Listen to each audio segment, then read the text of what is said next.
Olá a todos, um prazer estar aqui com vocês nesse final de ano, agradecendo a todos vocês pela companhia, pela maneira como vocês sempre trataram a gente com carinho, com respeito. E a gente hoje veio para fazer aquela retrospectiva de 2022. Retrospectiva é sempre terrível para o comentarista, porque a gente escolhe alguns nomes com alguns critérios, levando em conta o que a gente acha que foi bom, né? Que não foi, mas você sempre tem direito à tua opinião e a gente sempre respeita isso. Nós separamos da seguinte maneira a retrospectiva desse ano: nacional e internacional. Nacional, levando em conta as jogadoras que jogaram aqui no Brasil, independentemente de ser brasileira ou estrangeira, como que elas foram e quem eu achei que foi melhor, que pode fazer a seleção do ano. E a mesma coisa no voleibol internacional. E aí entram as jogadoras brasileiras que estão fazendo parte de equipes do exterior. Tá? Então, vamos lá para ver se vocês concordam com a minha escolha. Primeiramente, vamos ficar aqui no Brasil. Levantadora, quem para mim foi a melhor levantadora do ano. A gente pode considerar que a Macris foi uma grande levantadora, um dos destaques, afinal, foi o último ano que ela jogou aqui no Brasil, né, defendendo Minas, e isso fez com que ela carimbasse, né, o passaporte para jogar no Fenerbahçe da Turquia e, finalmente, para o vôlei internacional. Mas, na minha opinião, teve uma jogadora que foi melhor que ela, Dani Lins. Dani Lins, para mim, merece o título de melhor levantadora do país nesse ano, pela capacidade da Dani de se reinventar, de se manter num nível que a gente talvez não esperasse que ela fosse se manter.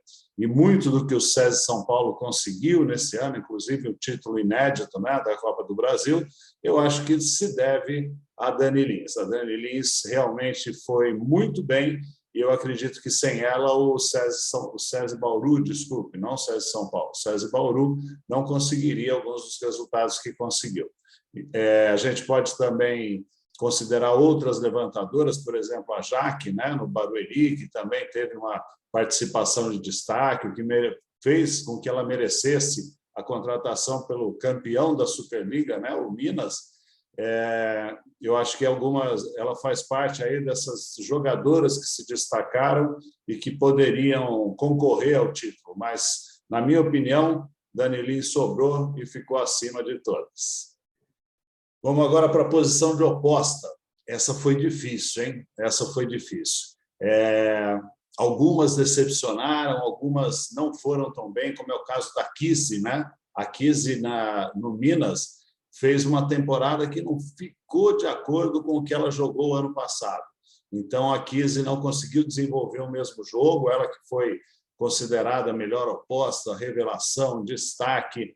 Esse ano, eu acho que ela ficou devendo um pouquinho e eu fiquei entre duas jogadoras, a Lorraine e a Nia Reed. E o meu voto vai para a Nia Reed. A Nia Reed, na minha opinião, foi melhor, foi a maior pontuadora, uma atacante habilidosa ao extremo, com capacidade física para decidir. E assim como aconteceu com a Dani Lins, eu acho que ela compôs com a levantadora uma dupla que fez com que o SESI Bauru conseguisse a campanha que conseguiu, apesar de não ter sido brilhante, né? Mas foi uma campanha boa e essas duas jogadoras, na minha opinião, se destacaram. Independentemente do time, do que o time conseguiu, eu acho que a Nia Reed ela mostrou que ela ficou um pouquinho acima de todas. A Lorena vai aparecer depois aqui na minha seleção, mas a posição de oposta, para mim, fica com a Nia Reed. Vamos para a posição das ponteiras agora. Vamos ver quais são as duas ponteiras que eu escolhi para compor a seleção brasileira, né? A seleção nacional de quem jogou aqui no Brasil. Na minha opinião, uma estrangeira e uma brasileira. Vamos primeiro para a brasileira, Pridaroit. A Pridaroit teve um início de temporada, né? A temporada que começou lá no ano passado, um pouco devagar, um pouco abaixo do que se esperava, mas na reta final, a Pridaroit cresceu demais e foi importantíssima para que o Minas conquistasse o título brasileiro. ela veio numa crescente e na reta decisiva, nos playoffs, a Pri fez partidas espetaculares. E eu acho que, se não fosse essa recuperação dela, junto também com outras jogadoras, né, do Itambé Minas, na época Itambé Minas, eu acho que o time mineiro não conseguiria o título, né? A Pri foi fundamental. E outra questão também que me levou a escolher a Pri Darroiti como uma das ponteiras da seleção nacional foi a participação dela no Campeonato Mundial. Muita gente vai falar agora, né, depois desse meu depoimento, assim, Cacá, você está maluco? A Pri Darroiti acabou no banco. A Pri Darroiti acabou no banco, mas a gente não pode esquecer que foi ela que segurou a onda nos primeiros jogos do Brasil. Né? A gente pedia a Pri Darroiti, porque o Brasil estava sem passe, a Gabi exposta demais, não conseguindo jogar o que precisava, e foi a presença ali da Pri Darroiti nos primeiros jogos, na segunda fase também, que fez com que o Brasil mantivesse uma sequência de vitórias e que chegasse até a final. Né? Eu acho que a Pri Darroiti merece o título, merece um lugar na seleção do ano, por essa importância que ela teve tanto no time do Minas quanto na seleção brasileira. Não é uma jogadora de definição, não é uma jogadora que sobra, né, em relação às outras. Nós temos ponteiras aí que têm muito mais espetacularidade, definem mais o jogo na parte ofensiva, mas a Pri Darroiti, nesses dois momentos, os dois times que ela defendeu, que precisaram dela, ela não decepcionou. Apesar de, na reta final do Mundial, ela ter caído e ter precisado ser substituída. Mas ela teve muita responsabilidade em levar o Brasil até onde o Brasil chegou. Né? Então, Pri Darroiti, para mim, seleção do campeonato. A segunda ponteira, completando o time nacional, é uma estrangeira. A Penha. Penha, para mim, foi a jogadora, talvez um dos destaques. Eu ainda comentei, né, num dos programas do Mais Vôlei, por favor, lá no mês de abril, mais ou menos, que se o Sesc Flamengo tivesse chegado na final, a Penha teria grande chance de ter sido escolhida a MVP da competição, porque ela foi uma jogadora que evoluiu muito nesse ano. Para mim, foi o melhor ano da Penha, tanto que também mereceu a contratação pelo Minas, né? Minas campeão, resolveu reformular a equipe, colocar a Penha no lugar da Osói para fazer com que o time continuasse com um elenco capaz de brigar pelo título. A Penha segurou o Flamengo nas costas, a gente não pode esquecer disso. Nos piores momentos do Sesc Flamengo, lá na Superliga 2022-2023, mesmo o time indo para baixo, a Penha mostrava um rendimento muito bom. E ela foi fundamental na recuperação do time do Sesc Flamengo. E continuou jogando muito, continuou botando bola no chão, mesmo com a dificuldade das opostas definirem, da outra ponteira. Foi ela que segurou, foi ela que pôs no chão e foi ela que evoluiu. A recepção da Penha, que era um dos pontos fracos dessa jogadora, né, da Dominicana, ela evoluiu demais nesse fundamento. E hoje não fica a dever para muita ponteira passadora aí, que a gente sabe que desde de juvenil, desde infanto, com esse ofício de receber. Sou ponteira passadora. A Penha não era. A Penha, originariamente, lá na República Dominicana, ela era oposta. Né? Então, para você conseguir transformar e chegar na excelência, é muito difícil. E a Penha mostrou isso aqui no Brasil. Segunda ponteira do meu time do ano é Yonkaira Penha. Vamos para os meios de rede. Aí eu vou ter um voto que vocês, com certeza, vão brigar comigo. Alguns vão me elogiar, outros vão falar assim, onde já se viu, Cacá? A outra é muito melhor que ela. Vamos lá, vamos chegar. Primeiro, acho que indiscutível, né, Carolana?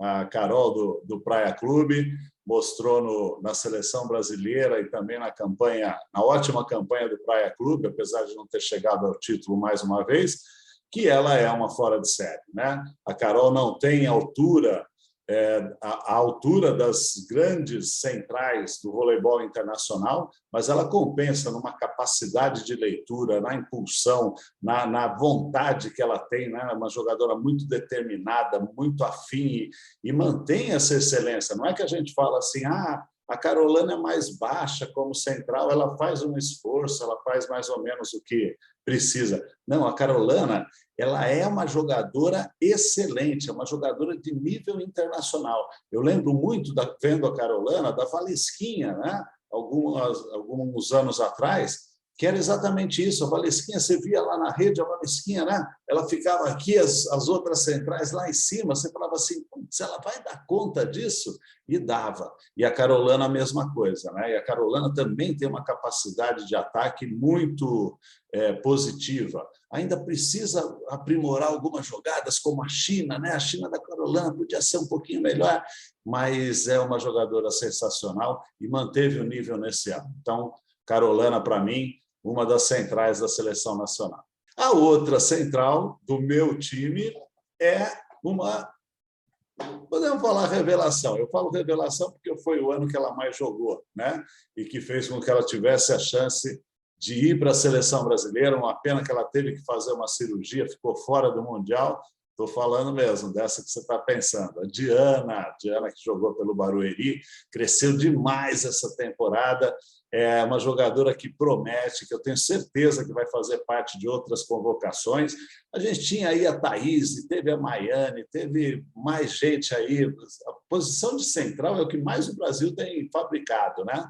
Mas, na minha opinião, Diana, pela evolução, pela postura que ela teve esse ano, né, de se colocar entre as melhores, de ser fundamental para a campanha do Barueri, que foi uma ótima campanha, e pela condição que ela tem daqui para frente para ser ainda melhor. Diana, a segunda central da minha seleção nacional. Briga boa aí na posição de líbero. Camila Bright, Natinha, Nayene. Eu fiquei com a Natinha, pela evolução, pela maneira como ela se recuperou da cirurgia, pela maneira como ela brigou na seleção brasileira para ser titular e pelo tanto que ela pode evoluir. É uma jogadora que comprou a briga no Mundial e, mais ainda, pelo desempenho dela no Mundial, lógico, eu fico com a Natinha. Camila Bright já ganhou prêmio de tudo que foi jeito, e eu lembro que um ano atrás eu falei que, para mim, a Camila Bright era hors concurso, né? Ela estava fora do concurso porque ela é espetacular. Então, mais uma vez, Camila foi melhor? Talvez sim, mas o prêmio meu fica com a Natinha dessa vez, pelo que ela pode mostrar e pelo que ela demonstrou para a gente. A Natinha está em evolução, a Natinha sentiu um pouquinho em alguns momentos do Mundial, mas ela tem tudo para ser a melhor líbero aí daqui para frente, sem tirar os méritos da Leia, sem tirar os méritos da Nayeme, que, para mim, não fez uma temporada tão boa quanto ela fez a anterior. Então, Natinha, melhor líbero desse ano foi você, na minha opinião. Melhor técnico foi o Nicola Negro. Para mim, não teve outro, porque o time do Minas passou por uma desconfiança muito grande, não ia encaixar, a Osório não estava adaptada, a Coutinho não rodava a bola, a Macris já não era a mesma. Lembram disso? Né? Foram os comentários que a gente ouviu no mundo, que ele é um técnico muito capaz, tem uma relação muito próxima com as jogadoras. Às vezes parece até que ele está perdendo o pulso, né? Mas não é a capacidade mesmo dele de lidar com elas. Elas sabem que ele lida daquele jeito, mas é lhe dar o melhor que elas precisam para ser um grande time e para cada uma delas ser grande jogadora. Então, Nicola Negro, parabéns aí pelo trabalho, você é o técnico do ano, na minha opinião. Vamos, então, agora para a revelação. Revelação, eu tenho dois nomes que não são novidades, já tinham jogado um pouco nos anos anteriores, mas, para mim, nesse ano elas sobraram. Nesse ano elas mostraram que realmente são jogadoras que a gente precisa olhar com mais carinho e precisa elogiar e precisa lembrar, quando a gente fala de uma seleção do campeonato, que elas podem ser aquelas que virão para fazer parte desse seleto grupo. Estou falando de duas jogadoras porque eu fiquei muito em dúvida, e o nome delas se parece muito. Lorena e Lorraine. Lorraine oposta, foi tão bem que foi convidada para ir para o exterior. Não teve muita chance na seleção, mas o que ela jogou na Superliga, defendendo o Barueri, para mim, faz com que ela tenha esse voto aí de revelação. E a Lorena, que foi comendo pelas beiradas, foi chegando, e já foi para a seleção brasileira, depois também de uma ótima temporada na Superliga. Lorena é um monstro no bloqueio, precisa melhorar no ataque, por isso que ela está como revelação. Revelação ainda está começando, né? Tem muito ainda a fazer, muito a melhorar, e eu tenho certeza que Lorena e Lorraina vão dar muitas alegrias ainda para a gente. E esse ano eu resolvi colocar mais um item aí na nossa escolha dos melhores do ano. 2023, jogo inesquecível.